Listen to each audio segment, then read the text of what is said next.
Young black millennials don't appreciate jack shit. Young black millennials are rude. Young black millennials don't see the positive in anything. Whatever. So yeah, man, whatever. I'm just here to just clear the air on that. Young people don't self-hate. I know from outside it looks like they hate themselves and they hate everything about themselves, and it's pretty much not true. People like that are just critical and very much aware of their surroundings, their lives, the state of their families, which is a very sad one, and they're very aware of the community, whether it's building, whether it's deteriorating, whether it's non-existent, whether it's malfunctioning, or all those things. They are just watching. They are just critics. They're watching very critically, observing, and when they try to have the conversation, it comes across as if they're angry or they don't appreciate or whatever the case may be. Now let me say this. Imagine, and that causes identity crisis, of course, of some sort. It causes some sort of quarter life crisis. I'm here to say this. Imagine that this is halftime. Imagine that this is halftime. We have played the first half of the match and we have the second finishing half of the match to look forward to. And we are sitting in a locker room having the conversation, and we are currently sitting at a losing end. Young people are very sure that we've been on the losing end for whatever reason. Absolutely whatever reason. We have been on the losing end. Family, community, and as a race, and I don't know if I should say as a generation as well, but probably as a generation as well. So I'm saying that we are in the locker room. It's you and your team. It's you and your team. Your siblings, your parents, your whole family, your cousins. It's you and your community, people you bump into when you take a walk outside. And other, of course, communities of various setups. But if we admit that we are at a disadvantage currently, we are sitting on a losing end, and the first half of the match was not very fruitful and it was not very promising, it means we need to be strategic and be having conversations about what's going to happen in the final finishing half of the match.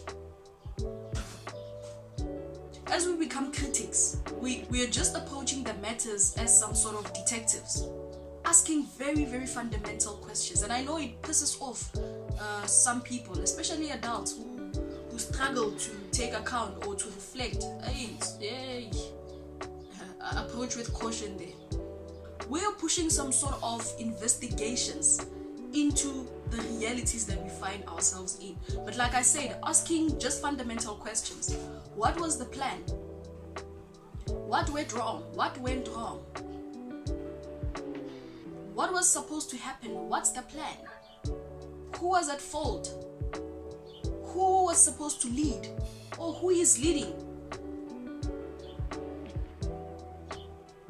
Where did we get things wrong? Why? What was the motivation for that act to be done?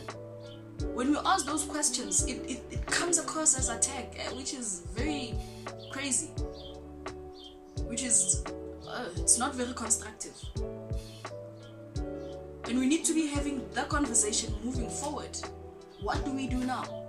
How do we put ourselves in better positions? Who are the players for the next half of the game? Where are we placing each other? Where are we headed to? What's the vision? What are we trying to do? Those are the conversations we need to be having. Are we equipped? Are we equipped for the next half? Physically, mentally, academically? Are we in good standing? Do we think we have a good chance? If we need to take some time in the locker room and do some push-ups and do some burpees and whatever, should we be doing that? Should we be working for a bit just before we head out? What is the plan going forward? Because the very interesting thing about millennials is that they're sitting in the middle currently. We're watching baby boomers grow old, losing their energies, struggling to think for the future. We are looking at baby boomers dying out, losing their ability, losing many of their abilities. We are watching that and we are like, we are going there. The question becomes, how are you going to play to win at the finishing end of the game? And I just thought of this, that when you struggle to express, and when you struggle to get yourself out of trouble, and when you struggle to justify, when you struggle to to mentally just put yourself in a better position, it's easy to be stepped over. It's very easy to be stepped over, yo.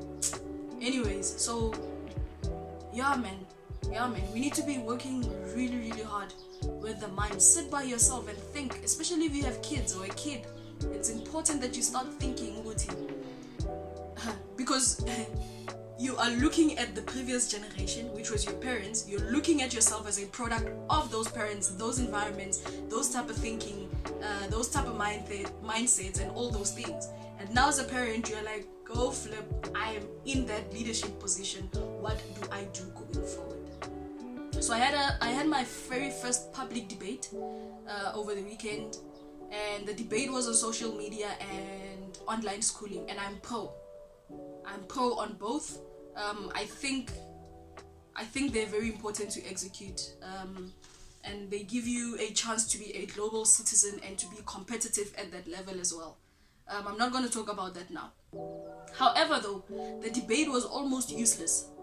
What makes the debate a bit useless? Both parties are correct. Speaking about online and offline education, if we are going to say that online education is good because it gives you access to global superior education, gives you opportunity at global scale, and then we have on the other side people who are saying, I don't have data, I don't have Wi-Fi, I don't have a device or a reliable device, I don't have a dedicated space for that. The two parties are both correct, and the two people are speaking on both realities. Even though very distinct, they're living in different realities, but they are both correct. Now, what's the point of this party arguing and debating with this party to make them see the importance of online schooling, while the truth of the matter is that they are almost unable to execute that? If you can't help them to execute, I think you just teach them or help them how to be good and best in their position, or how to transition.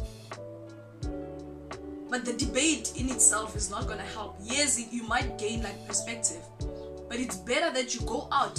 If you believe in online education, it's better that you go out and you find a community of the same people who believe in the same things, who are currently pushing.